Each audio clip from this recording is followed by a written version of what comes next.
Welcome in, everybody, to the Slim Flippers podcast. I am Wes, and today I am joined by Stewart from Franklin Hill Ventures. Stewart, how are you doing today?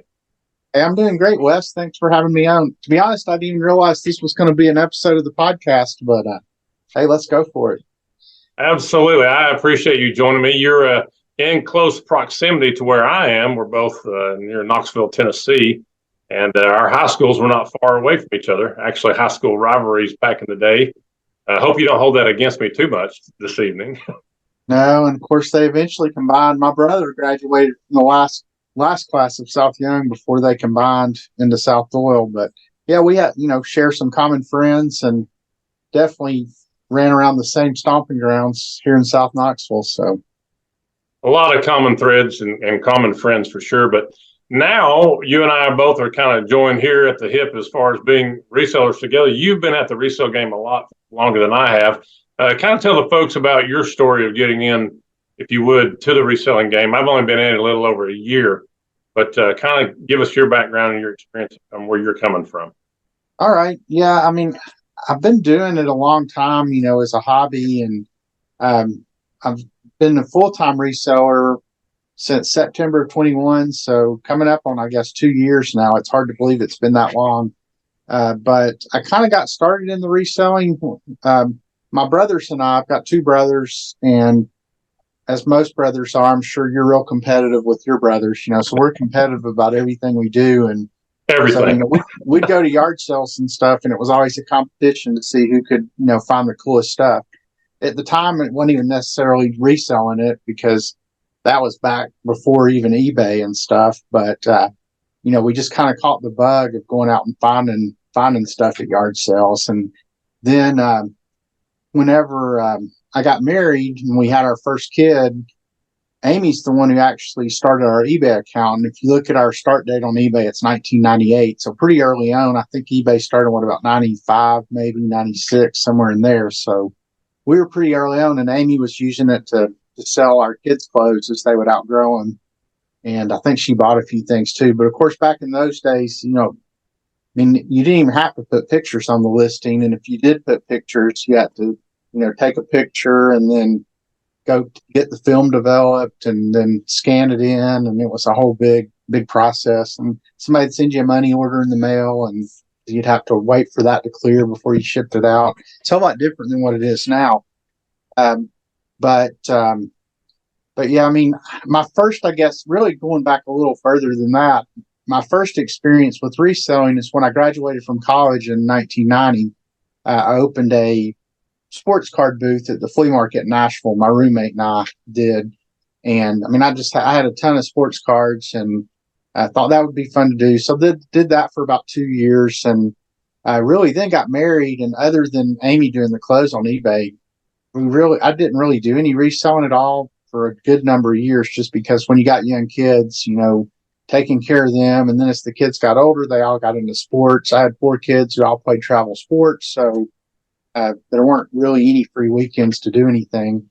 But then as, the kids started getting a little older, I was able to get to yard sales occasionally on the weekend, or, go to flea markets or whatever, and just started buying things. And kind of like you starting out, just started flipping stuff as a hobby and really caught the bug. And then my brothers at the same time kind of caught the bug too, and they were doing a lot of eBay stuff. And then the competition ramped back up again. And and then really what got me just like off the deep end as far as reselling is when I went to my first in-person auction. I went to Fountain City Auction, which of course, no auctions hardly around here in person anymore. Once COVID hit, they all went online for the most part. But at the time, I remember going the first time, and Amy didn't go with me, but I went and, bought a few things. And then the auction, they'd run all these box lots, and there's like me and 6 other people there. So they, bring up whole tables of stuff. And, if nobody bid on this box, they'd throw another box out there. And before I knew it, I'd bought like 4 or 5 whole tables of stuff. And I thought, I didn't see the problem with it. But when I got home, Amy's like, what are you going to do with all this stuff? And, so that's kind of, so I turned that first. I mean, I literally only spent like $30 and got, 4 tables worth of stuff, and, turned that into a couple of hundred, and then just caught the bug from there. And Amy and I, from that point forward, for about four years, I guess, we went to the auction every Thursday, Friday, Saturday night. Didn't miss them. Then COVID hit and shut all that down. But I've got 3 antique booths here in the Knoxville area, at Granny's Attic in Clinton, Bearden Antique Mall, West End Antiques in Knoxville. So those keep me busy. And then, just got to a point where I've been saving a lot of money to, get enough money built up where I had a little bit of a cushion, and then made the decision to go full time in September of 21. So I know that was a lot to squash into 2 minutes there, but that's, I guess, the story in a nutshell. Well, I mean, that's what I asked for you to do. And wow, you got a lot going on in a short period of time. If you feel like me, the way what my wife and I do, we both play Tetris really well, packing stuff and putting it away. And that's when I believe that you really realize what you need to be buying and what you don't need to be buying. And I'm going to give you a quick example of that. I've been talking about these on some of my podcasts, but these kind of things. Yeah. I've got several of those. That was my big mistake it was actually my very first purchase. Is that your Beanie Babies? My Beanie Babies, my 111 mistake. Yeah, I heard you talking about those. Although I will say, if you can get Beanie Babies at the right price, I mean, I sell them out of my booth. I literally bought, I think, every Beanie Baby ever made at a yard sale one time for like $30. I mean, it was 500 plus Beanie Babies, and I sell them for $3 a piece in my booth. Or if I'm there, there's a kid there, I'll just give them to them. It keeps the parents in the mall. But yeah, they're not what they used to be. So I'm looking at your sign, Franklin Hill Ventures, and so your 3 booths that you're talking about, plus your eBay, Instagram, that's all interconnected. But I'm also interested in your shirt. We can see the top of it. Oh yeah. Sell more with this. Okay. Well, that's a nice plug. Yeah, I mean, and it, and just cross posting in general, and List Perfectly specifically in my case. I mean, there's obviously several cross listing products out there, but I sell on eBay, Etsy, Mercari, Poshmark, Facebook Marketplace, and Depop, and then throw Whatnot in the mix too. I do Whatnot as well. But when I found List Perfectly, I was pretty much eBay and Etsy originally, but I was always of the mindset, never the twain shall meet. I did not ever cross post anything. Some stuff went to eBay and then some stuff went to Etsy. I always had this fear that, somebody would see if I put it in both places, somebody either buy it off both places or whatever. But then I think it was Courtney Bolo Buddies who got me turned on to List Perfectly. I saw something she had done on it. And so I tried it out, and I'm always kind of a jump in the deep end with both feet kind of guy. And, I went straight to the highest level. And to be honest, it really changed. It was a big part of why I was able to go full time. To exponentially increase my sales, beyond just, what you would think maybe by going from 1 to 6 platforms. And yeah, it's, if you're not cross posting, and you don't even have to be like a really big seller necessarily. I would encourage people to look into, one of the cross posting solutions out there and at least give it a try, because it's, those tools make it so easy to do the cross posting, and the incremental amount of time it takes to get it from, 1 to 3, 4, 5, 6 more platforms is very small. Right. My wife, she's dabbled with Poshmark and she does Mercari as well. I do not. I only use eBay. So I'm wanting to do Whatnot. I really, really am. Of course, I've talked to several people on here on my podcast about doing it. I just don't have enough information, I feel like, yet, or do I feel like I'm ready to do that yet. Hopefully, though, as the fall continues and my school year gets moving, I can possibly do a Whatnot show here and there.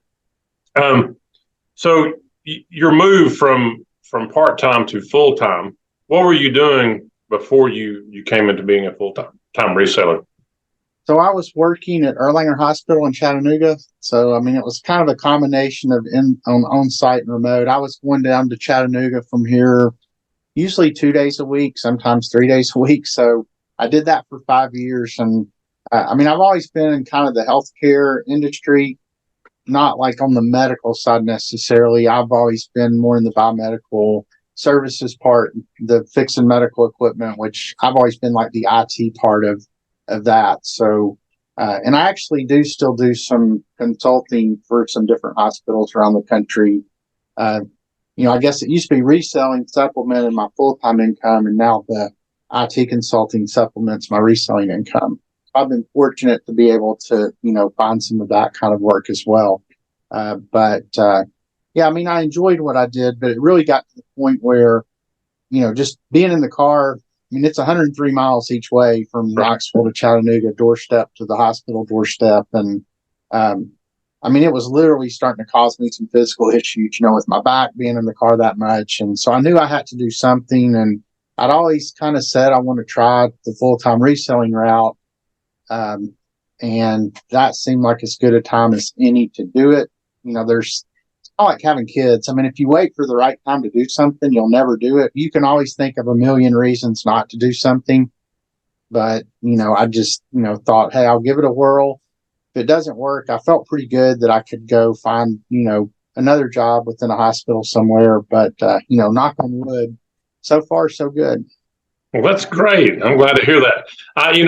Being a teacher, I've got and I've talked about this, my reffing side hustle. I'm actually in a lot of different gyms in the Knoxville area. I actually, and you don't know this, but about 3 to 4 years ago, they had a high school basketball game in South Young's gym, and I was able to ref it. Oh, that's cool. Yeah, it was. I mean, the last time I was in that gym, the AAU team my son played for, they would practice over at South Young sometime, or South Lowell Middle. And it looked exactly the same as I remember it when I was in high school there.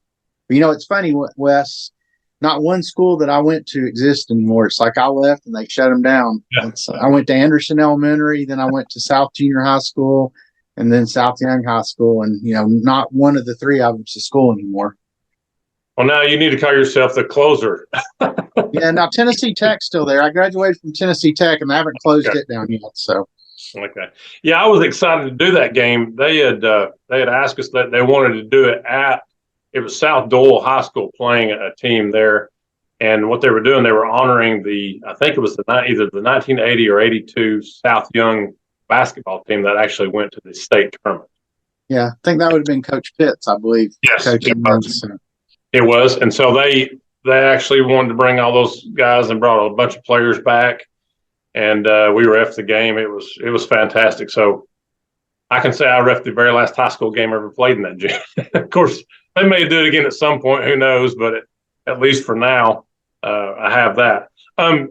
Let's jump back over into and I've joked about Tetris a minute ago, but how do you stay organized? Do you it's a constant battle. You got to buy these little bins to put your things in. And how do you get yourself, organized out? And do you constantly keep things moving? How long does your stuff sit before you move it on? Well, I mean, obviously you want it to move. I mean, I like anybody, I have stuff that I've had. I mean, going back, I think I sold something today. In fact, I'd had since like 2018. So it'd been sitting around a while. I mean, and just in general, so I sell if I had to categorize what I sell, it's pretty much under the vintage and antique umbrella. I mean, I'll try to sell anything I can get, for $1 and sell for $2 or whatever. But, for the most part, I try to focus in the vintage and antique area. So, I mean, I do sell a lot of things that are longer tail type sales. I mean, Amy calls me the China King of Knoxville. Because I sell so much China. I mean, if you could see over here to my right, I mean, you would see all my bins and stuff that I have. And the way I keep it organized, well, first off, in our family, only one of us is good at Tetris. That would be Amy. I mean, I'm like, when we would go on trips, she'd tell me to pack the car, and, I'd have 6 pieces of luggage left out when nothing else is going to fit. And then she'd come down there and get it all in. So she's been a big part of the organization. She helped me develop the system. We have those, those 12 by 12-inch cube systems. There's like, I think 9 of them in each one, and you can stack them. And so I have like about, I don't know, I have quite a few of those. And then each one's just got like a bin number on it. And then that corresponds to a spreadsheet I use so that I can find stuff. And that came out of when I used to, one of my jobs when I was working for Sodexo, I traveled all the time. So invariably, the times I would sell the most stuff would be when I was out of town, and Amy would have to be the one to, go find it and package it up and ship it. And of course, I knew exactly where it was, but I couldn't explain that to her. It's in the corner or under this or that. Or the ever so faithful, you know where it is, It's kind of like, when you're giving directions and you turn left at the stump. So she goes, we got to get you organized. So she did a really good job getting me organized. And so now I can pretty much find anything very easily. But, and same thing with our antique booths. I mean, I spend a couple of weeks just going and taking stuff out there and, she putting it on the floor, putting it here, putting it there.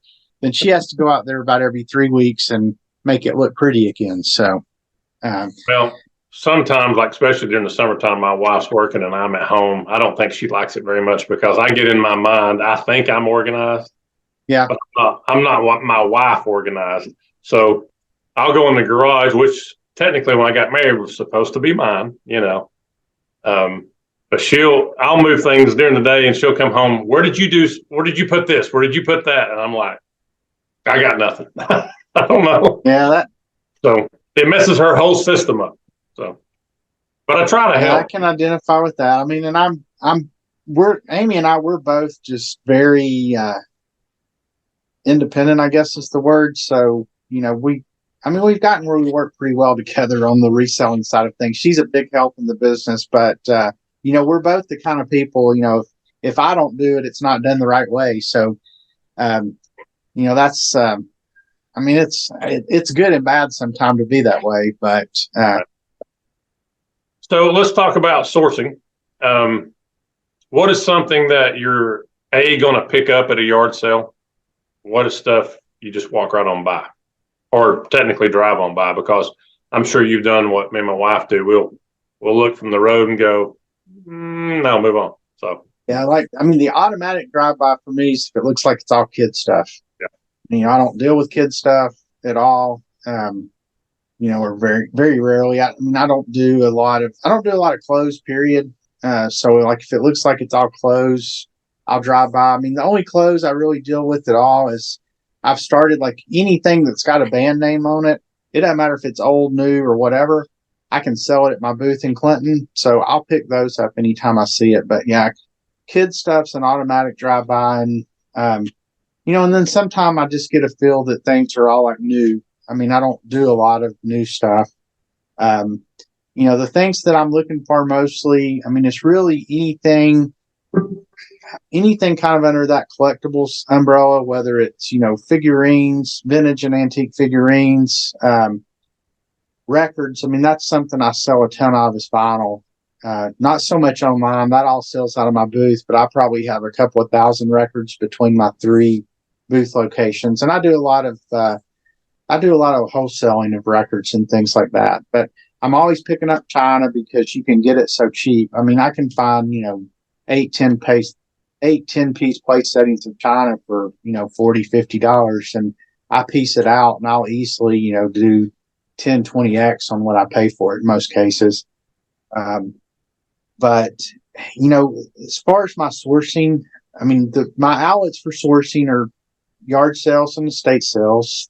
And then I still do auctions. But it's a lot harder to find value in auctions when they're not in person, because instead of competing against 100 people in the room, you're competing against the internet.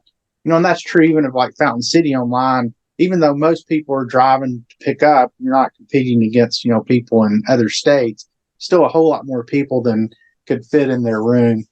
But in my case, probably my biggest sourcing is just stuff I built on relationships. I'm the kind, when I'm at yard sales, I don't shy away from being a reseller.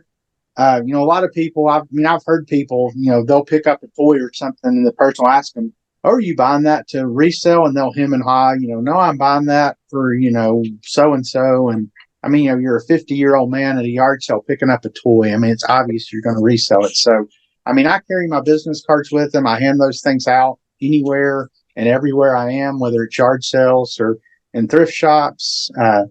I meet a lot of people through my antique malls. I've met a lot of people in my neighborhood. My neighborhood's kind of an aging neighborhood. And so, I mean, I'm constantly getting my name out there, as people are looking to get rid of stuff.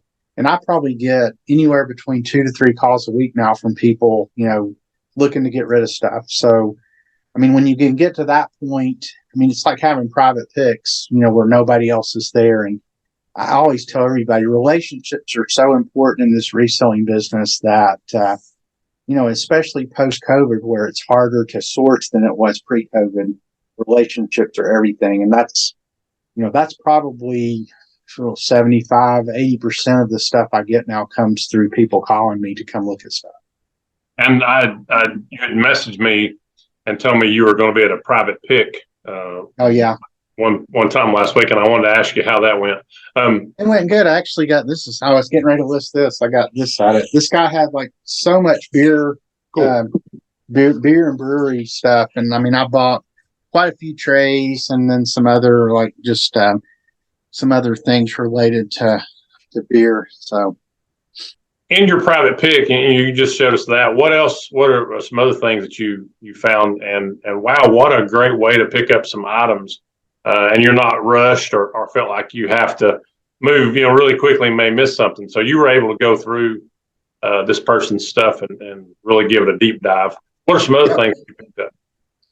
Well, probably. So our best private pick was there was a lady who'd come in Granny's attic, my antique booth in Clinton, Tennessee, and she goes, "Does anybody here buy stuff?" And I happened to be working that day. I work like 3 or 4 days a month at Granny's, and you get some money off your rent for doing that. And I said, "Well, I do. What do you have?" And she said, "Well, I got a whole garage full of stuff if you want to come look at it sometime." So he lived in Alder Springs, so I got her number and called her. And Amy and I went and we looked at the stuff in her garage. And I mean, the stuff in her garage was great. I think we ended up getting this like a fireplace mantle from the 1800s, a few other smaller pieces of furniture. I don't know, just a couple of years ago now. I don't remember exactly. But when we were leaving, she said, "Well, if you're interested, I've got a house that has basically been empty for 3 years. We haven't lived there." But she said, "All the stuff's still there, and we're getting ready to sell it. So we really need to get some stuff out of there." I said, "Absolutely. We'll come look." So we go the next weekend and look at this. Or actually, may have just driven over there right after that. And I mean, it's about 100 degrees in there. And I mean, you just think about a house that nobody's been in for that long. I mean, it was pretty nasty, to be honest. But, so we walked in, I started looking around, and I mean, it was just cram packed with stuff. We really didn't even know the scope of what was in there at this time, but we saw some really cool furniture. This one bookcase that was just incredible. That was this rotating bookcase that, we ended up selling that thing for like $1,200 just by itself. But anyway, so she goes, "Yeah, if you're interested in anything, say anything that's, not taken, I'm probably just going to call junk be gone." I said, "Why don't you just give it to us and we'll clean out the house for you?" She goes, "Well, I'm not going to give it to you." I said, "Well, I'll tell you what," because I'd seen enough stuff. I said, "I'll give you $500 and we'll clean the house out and we'll get everything out of here," not knowing how much stuff was in there. So she goes, "All right, well, that sounds good." So we ended up renting a U-Haul, took a couple of weekends. We really bit off almost more than we can chew. We had no idea, because when we said we were going to get everything out, that was stuff in the drawers. We made probably 30 trips to the dump, but we ended up, out of that $500, I think we ended up doing over 10K, of stuff we sold. There was a spinning wheel. There were probably, 1,000 mason jars. At least. She had so much glassware and just there was stuff stuck everywhere. But that was probably the coolest pick we ever did. I don't know if I ever find anything like that again. But I just did one recently where I bought like over 500 pieces of like cobalt blue glassware. Mm-hmm. I think I've already done like 4 or 5x on what I paid for that stuff, and still got quite a bit left. So, and, I just, like how, like you're talking about relationships. I like how and I've met a bunch of people, but I met one person in particular over here in Maryville, Tennessee, and he had a lot of records. And he goes, if you really like records, he said, I've got a house. This lady, she's not passed away yet, but she's wanting to go ahead and start moving her stuff because she was like 82 years old. And she just wanted to get everything out of her house. So we went over there. I felt kind of bad because, the lady's still alive. And, it gives you a weird feeling, I guess, kind of, doing that kind of thing. But she was super nice. She's like, no, sweetheart, you just come on in here. Anything you see, it's for sale. Just let me know. And she gave me some really, really good deals on some stuff. The best one, Stewart, was on the wall in her living room. She had it framed, and it was the Beatles' White Album. oh, wow. She took it off the wall, and she sold it to me. She goes, that needs to go. And I said, okay. Of course, Yeah. That's in my PC, my personal collection. So, Well, just watching your podcast and stuff, Wes, I think you really, it appears you do a really good job at making relationships. Just looking at some of the people you've had on your podcast with only been doing this for a year. So well, I've been doing the podcast for 3 months, and wow. yeah, one of them leads to the next one, and this person knows this person, so they get me in and let me talk to that. I'll talk to anybody and everybody. I was tickled that you had sent me a message, hey, we ought to talk, and absolutely. But yeah, I appreciate that. I'm trying to get better at it. I think with anything, it takes time. But with the knowledge of things I've picked up over those 3 months has been immeasurable from many different resellers and many different people as I go. And thinking about another way of selling on Whatnot, let's travel back to that. How long have you been doing Whatnot? So I applied to sell on Whatnot. It would have been a year ago, April. And at that time anyway, I think it's gotten easier to get accepted now.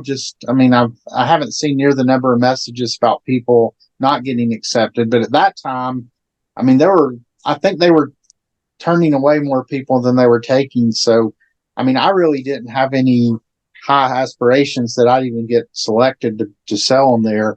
The only reason I applied is, I don't know if you know who Dominic Primetime Treasure Hunter is. I do not. You need to check. He's got a great. If you search for just Primetime Treasure Hunter on YouTube, he's really good. He's one of the few that I actually watch, and then he's got a really big Facebook group that's a very good resource for resellers. And him and his moderators do a really good job of keeping it drama free. But in any case, he suggested I apply, and so I applied. This was April a year ago, and took about 3 weeks, and I got a message back that I was accepted. So when I first started on Whatnot, I was selling a little bit of everything. I would do some glassware shows, I would do books, I would do, just any number of things. But what I found is that, like, I have no problem selling or shipping glassware. That's predominantly what I sell on my online marketplaces. But the difference between Whatnot and those is, if I wake up and have 6 to 8 things to ship, off eBay, that's a pretty good night, and it takes me a hour or two to package that stuff up. The problem with Whatnot, you might sell 30 to 40 things in 2 hours. And, then you're talking about a whole day killed, packaging up glassware. And then you also got, you very seldom have people buy multiple things from you on eBay. In a Whatnot show, somebody might buy 10 things from you. So you not only do you have, the time of packing it, talking about Tetris, it's like, how do I fit all this stuff together? And then you got to unbundle and rebundle. And and they've changed the So shipping. do you combine shipping and all that? That's. Yeah, and Whatnot does it for you. Okay. And since I've been on there, they've changed their shipping model 3 times. And I like what they have now. But in any case, I started watching shows where people were selling ephemera, which is paper stuff. And, I'd done a little bit of that and, collected things like postcards and some other paper related things, but really wasn't that big into it. But as I watched some of these other sellers, I really got sucked into the whole ephemera thing, not just from a selling standpoint, but just thought it was really cool. So really now, I jumped feet first into that, and that's now about all I sell on ephemera. I mean, I do mostly like any 1800s, early 1900s things like billheads, handwritten letters. Um, I do postcards, stock certificates. Um, I don't know anything made of paper, but I've found several sources from different places where I can like bulk buy a bunch of that kind of stuff. And now that's almost exclusively what I sell and whatnot. And I like that because, then, just people can buy 30 things from you, but, you're just stacking, pieces of paper and it's a lot easier to ship. Like I think I did, Amy does whatnot with me most shows. And we did a show Friday night, and I think we sold, it was about 55, 60 items. And I think it took me about an hour and a half to package all that stuff up today. So it's just a whole lot easier. But, whatnot's one of the things, I guess there's the trinity of things that have changed my reselling life. I would say it's my Rollo printer, it's List Perfectly, and it's whatnot. I mean, it was just a whole new paradigm of selling. The ability to sell so much stuff in a short period of time. Now, granted, and I think most people who sell on whatnot will tell you this, there's probably some exceptions of like people who were like big YouTube people or who came over to whatnot and bring their huge audience with them. But for the most part, it's the trade-off of selling quick versus higher margins. You're able to move a lot of merchandise in 2 or 3 hours, probably 10 or 20 times more than what you could sell on eBay. And well, probably a lot more than that than you could sell on eBay in that same amount of time. But you are going to get a little bit lower margins. I mean, I usually run my whatnot margins run anywhere between 20 to 35%, where eBay and my other online marketplaces, I mean, I really like to get more like 40 to 60% margins after, I'm taking out all my fees and supplies and all that kind of stuff. But see, that's been my concern. Well, actually, two things with it. I know on whatnot, don't you have to be vetted as far as the inventory that you hold or have? That's the first thing. The second thing is like you were talking about your audience. It's easy for Harry Tornado Josh to bring over and just, start his items at $1 and just blow through them. But if you're like me, you don't have a very big following, which I do now have 61 subscribers. Thank you all very much. Hey. I appreciate that. But if you don't have that following, you're only selling to, like you said, the same people, and it may only be 2 or 3 people, Yeah, and I think it's definitely tougher. And I would for sure fit in the category of somebody who didn't have a big social media presence, who started on whatnot. And, so for the most part, all my growth's just been organic growth. And I mean, I do tell people, because people ask me about whatnot, selling on there. And I definitely tell them it's a marathon, not a sprint.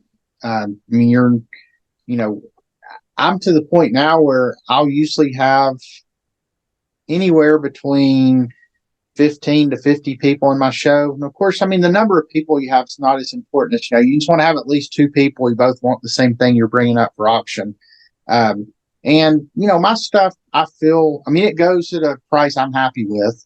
And, in a lot of the ephemera, I could sell it on eBay, certain pieces for a little bit more, but I try not to cherry pick too much because, across the board, some of the stuff that it'd be difficult to sell on another online marketplace like eBay. But plus, if I took those same 100 things I'm selling on whatnot and tried to list them, it would take me forever. Where I can just, quickly blow through them on whatnot, turn them around and go buy more and do it again. So, I'm happy with the margins I get, but it's definitely, I think it's a tough market to break into, and especially in certain categories. Like I tried to do a comic show to sell some comics that a friend of mine has. There's just so many people selling, it's hard to get eyes on. To give you an example, like I don't know if you know, whatnot started out, it was pretty much Funko Pops, sports cards, comics, that kind of collectible market. Then they branched out into other things, and they continue to branch out into different markets. So, where I sell in the estate selling antiques, specifically ephemera category, it's still in its infancy.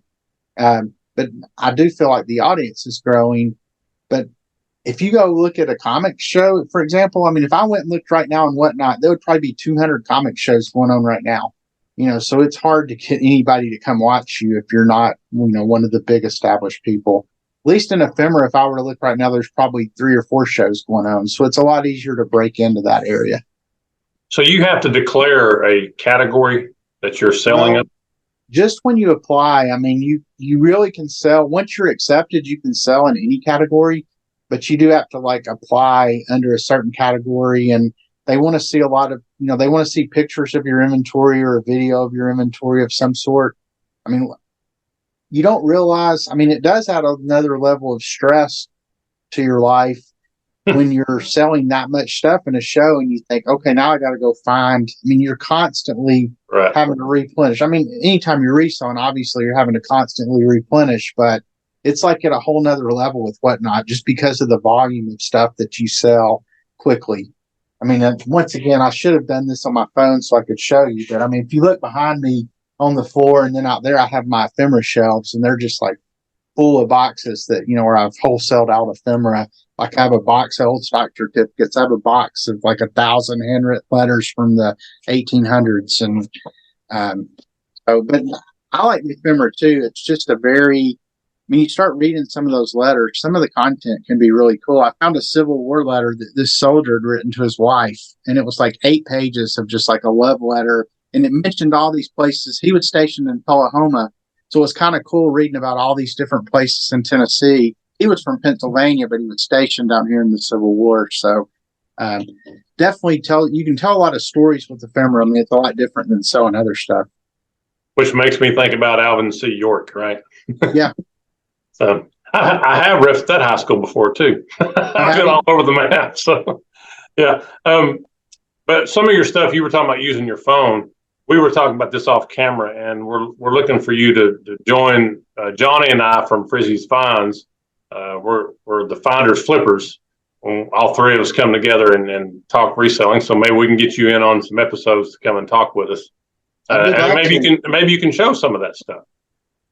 So that would be neat to see, actually. I know you just went recently here this week to the 127 longest yard sale here in Tennessee. Did you travel over near Crossville, or how far did you go up and down the scale of the 127? Yeah, so we started in Crossville, and I went with a friend of mine from Clinton who has a booth at Granny's with me. And yeah, we drove from Clinton to Crossville and started there. And we actually went north. And to be honest, I think we only made it about 30 miles, just maybe not even that far, because there's just so many places to stop. I mean, and it was a mix of stuff. I mean, there were about every half a mile or a mile, it seems like there was another field with like 30 to 40 vendors in it. And, it'd be a mix of anything from like just flea market type junk stuff to, I mean, there were tents that literally looked like where somebody had packed their antique mall up and like set it up in this tent. A lot of really nice stuff. But, I found some pretty good things. There were definitely, I think, value to be found. But I'd gone to the US 21 yard sale the week before that in North Carolina and Virginia. In fact, if you go to my YouTube channel, you can see a video on that and see some of the stuff I found. And it seemed to be a lot less. A lot of the people at the 127, you can tell they were, I mean, I don't know if professional seller is the right word, because I mean, anybody selling, I guess, could be considered a professional seller, but they just, they were selling a lot nicer stuff and like high dollar and didn't seem to want to negotiate. Where at the US 21 yard sale, it was a lot more just like, I guess people like me, I guess is a way to say it, had set up and were selling. There were also a lot more like true yard sales, because there was a lot more houses right on the road in the 21, and people were literally just set up with yard sales in their front yard. But they were both good, and I had a good time at both of them. Well, let's move quickly if we could. I want to talk about where you were just a couple of weeks ago out in Phoenix. Kind of tell the listeners about what you did out there and who you saw, if you would. All right. Yeah, we went, Amy and I were fortunate to attend the List Perfectly listing party reseller event. And it was a brand new one this year. The ones that have been around, Boss Reseller Remix is now in its 3rd year. I guess FlipCon's coming up. That's the one that Harry Tornado does. It's in Charlotte. I think this coming up weekend. It is. It's in its second year, and it's supposed to be its last. Yeah, So. I mean, Josh had told me that he was looking for somebody to maybe shop the name to, but at least when I talked to him, he did not have like a buyer for the event or anything. So hopefully he'll find somebody and they'll continue it. But yeah, I mean, the List Perfectly one, it was at the Airport Hilton in Phoenix, and having gone to Boss, I mean, I really like Boss. I mean, it was a big part of me. I mean, it really kind of ramped up my reselling game the first year I went to that, just with some of the relationships I made there. But I like the layout of the List Perfectly one because it was just all contained in one hotel. So you were pretty much, I guess, forced is the right word, to all be together all the time. So, everybody was just hanging out in the lobby. And, a lot of great speakers. I mean, Kevin, Commonwealth Picker, was one of the speakers. You had Captain the Nurse Flipper was speaking. Hustle Ken was speaking, who you had on your show. Hustle B, I mean, and talking about a really nice guy. I mean, just one of the most genuine nice guys you'll ever meet. So he really is. He really is. Yeah. And so they had a ton of great speakers. So you get a lot of good information. But really, with all those reselling events, I mean, I would encourage if anybody ever has a chance to go to one, go. I mean, it's one of those. It's probably hard to quantify your return. You spend $1,000. Are you going to get $1,000 back?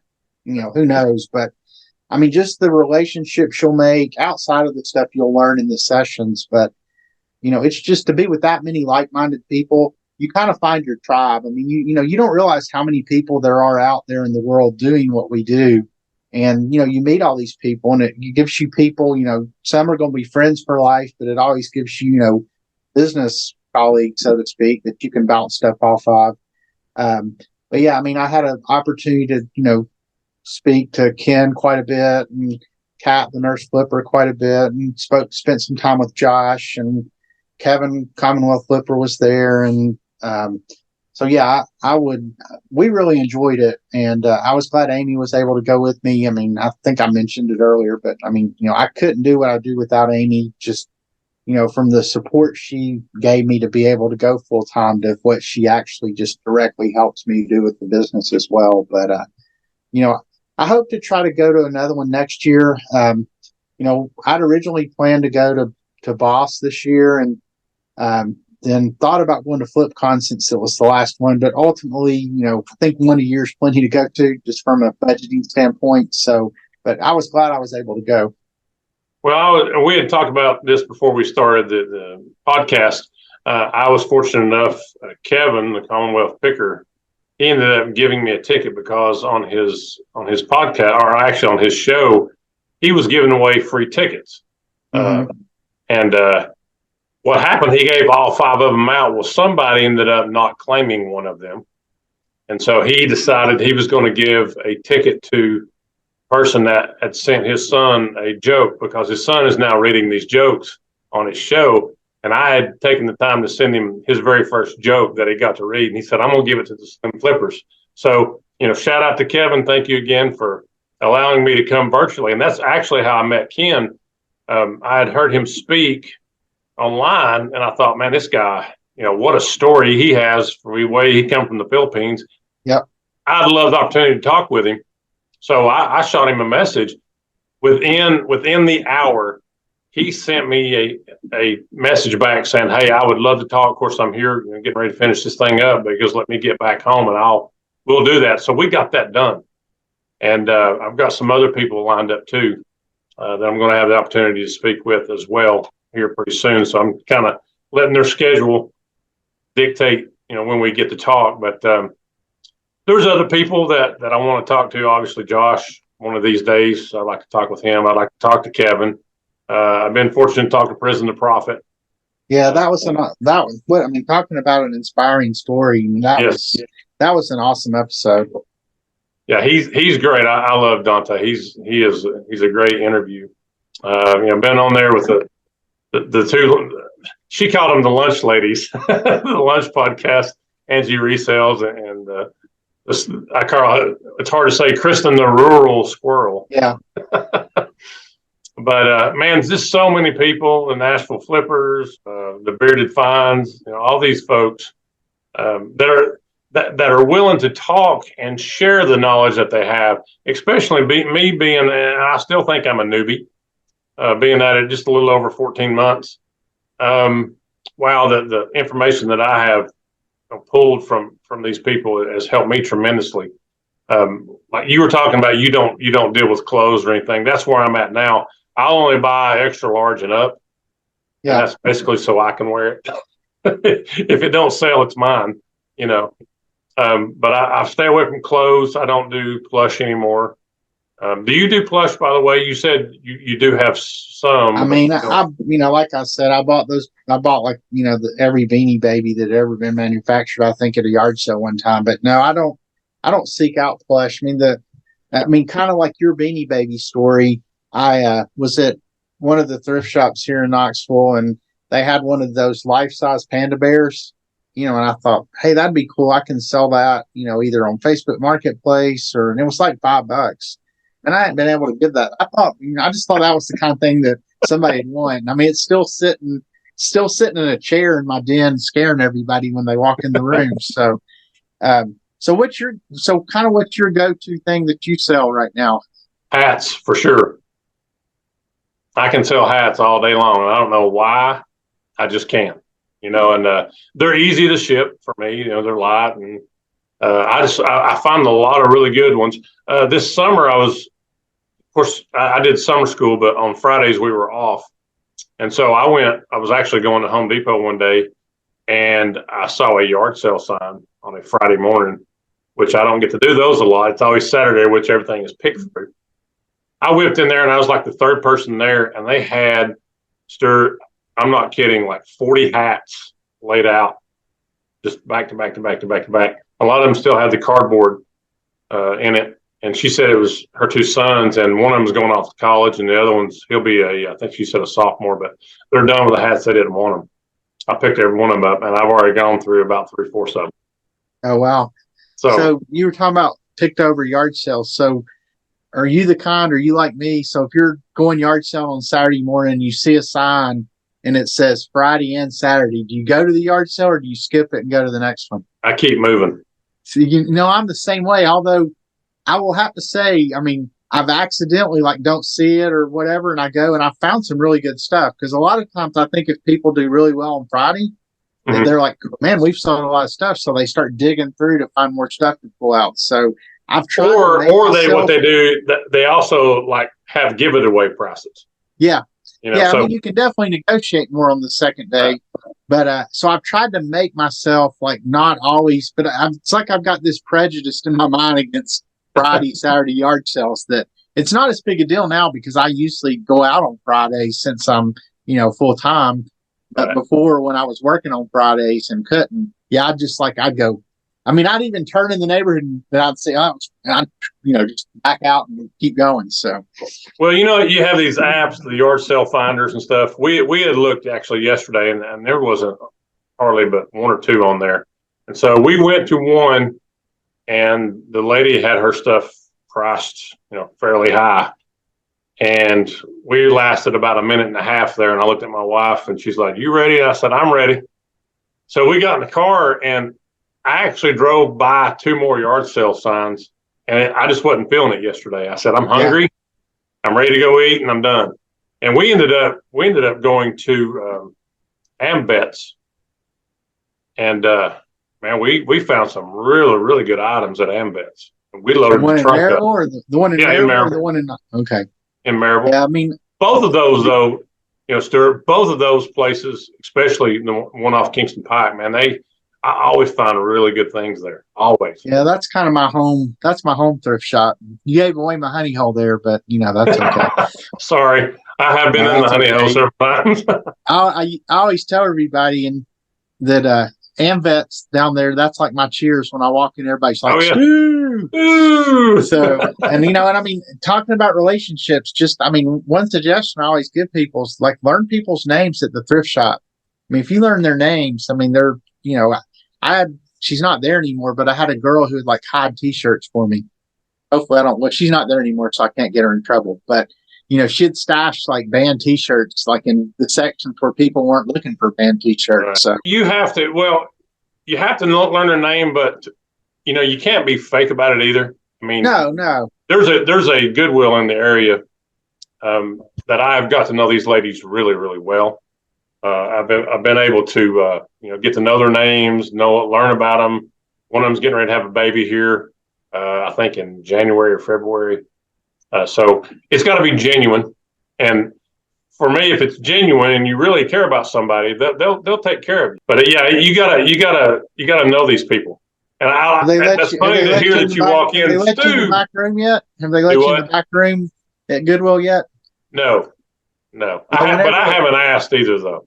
So yeah, whenever, and I never asked, but when I used to go to the Goodwill in Hardin Valley, and this was a long time ago. This was probably 10 years ago, and all the people there are long gone. But they would, I got to know them so well because I was in there like every day after I was working from home. So I'd go in there every day at lunch, and they got to know me. And it got to the point where they'd say, "Hey, we got some cool stuff in if you want to come back here in the back room and look at it." Like, absolutely. And so, yeah, it's just, the golden rule kind of thing. Absolutely. And I had mentioned this off camera as well. Our podcasts we are now on Spotify, and I'm excited about that. This one will end up being on Spotify as well. So if you want to check us out on Spotify, please do that as well as YouTube. And, yeah, I'm excited about talking with you, Stewart. This has been fantastic, and we've both been in the same backyard, and we know just about the same people, a lot of different people that we've ran across in our lives. But I feel like I met a new friend as well as a new reselling friend, and I look forward to you being on our podcast with Fritzy's Finds, and we'll continue this thing. I think it's going to be great. Yeah, just let me know. I don't job at normal nights. Y'all do those on? It just depends. Like we're shooting for Wednesdays, but he's actually going to go to FlipCon. So this week is off, but maybe next week we can get something together and just continue talking reselling, because as well as I do, it changes all the time. There's different things and different facets of it to talk about. So we'll all three come together and just talk the resale game from your more experience to my lesser experience. But I'm excited about it. I'm looking forward to it. Well, you definitely, if you're not learning something new every day, not only in reselling, but just, life in general or whatever you do. I feel I learn something new every time I talk to somebody different. And, I feel if I can pick up one new nugget of knowledge every day, I'm doing pretty good. So, well, Ken and I were talking about this, and I always talk about this with my students. There's two things you either do in life: you either win or you learn. There is no losing, because you're going to get something out of the experience, and what you learn from that experience will be most helpful to you. We all have our learning experiences, whether it's reselling or what. But you're right. You can't look at it as losing. You just learn and move on. Well, that is all the time that we have with Stewart from Franklin Hill Ventures. We appreciate you joining us this evening, and we're looking forward to getting in on our other podcast, or Finders Flippers, and continuing to talk, Stewart, about the reselling game. Hey, I'm looking forward to it. I really appreciate you having me on. And since we're in the same neck of the woods here, we need to get together in person sometime too. So we do need to do that. We need to go sourcing one time together, make us a video, and drop it on Ambets. How about it? That'd be awesome. Well, you have a great evening. Thank you so much for joining us on the Slim Flippers. All right. Have a good night, Wes.